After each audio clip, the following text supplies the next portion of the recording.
Hey guys, welcome back to the channel. Today we will be learning about Kinu in this 5-minute guide. Kinu is basically a support Temtem with the typing of nature and mental. Basically the buff that it has, which is called protector trait, it is one of the strongest trait in the game. As for what it brings to the table, it is one of the strongest support Temtem, and it is a core for every single Temtem team that exists for stall or set up strategy, and it brings a lot of defensive boosts. It can heal your ally Temtems and it can control the battlefield with hypnosis as well. With that being said, Kinu's main weakness though is the defense. The low defense means that it is super weak to all the physical attacks that comes towards it, so you need to be very careful when you're using this. When it comes to trait, we would absolutely recommend you use protector for almost every single PvP use that you have of this Temtem, because it is just so good that there is also a saying in Temtem that if you don't know what you're doing, you just ban a Kinu. That's just because of the protector buff. It is just so good, it brings so much value to the table. Coming to Benefactor, it is one of the best traits for PvE, but I would not recommend it for PvP. So without further ado, let's jump right into the moveset for Kinu. So here we are for the moveset for Kinu. I would recommend Beta Burst, Sacrifice, Revitalize and Hypnosis. The reason why I select these four over Stonewall or something else is because the current meta is really fast and furious.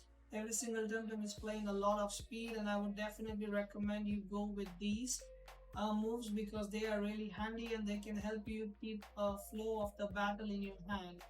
With that being said, let's go into the TV spreads for Kinu, and I'll recommend and tell you why, the reason behind stuff as well. So here we are at the training values for Kinu. I would definitely recommend a HP training value of 491, stamina for 9 and 500 for speed. The reason behind 500 speed is, as I just said, the current meta is really all about being fast, and having a fast Kinu will help you get that hypnosis on one of your counters or something to get away, to stall a turn, to maybe do a quick revitalize and maybe sacrifice when the time comes. Also, if you would like to go a bit aggressive, you can put some points in special attack to one-shot a Skunch. That is still fine. The 9 points in stamina basically allows you to do a beta burst, hypnosis beta burst without overexerting, so that is always good to have. With that being said, let's jump into the synergies and threats for Kinu.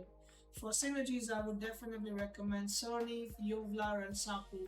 You basically need Temtems that can really take use of the revitalize completely, or else take the maximum use of protector buff, which is stacking up the buffs and then sweeping off the enemy team, or else just taking the buffs and stalling the game out. So these three are your best friends if you are playing with the Kinu. Coming to threats, you need to be careful of Gulder, Gialis, Mix and any Quetzalcoatl user in general. As I said earlier, Kinu is really weak to physical attacks, and Quetzalcoatl is a big culprit. So please be careful of Quetzalcoatl users, please be careful of Gialis and Mix.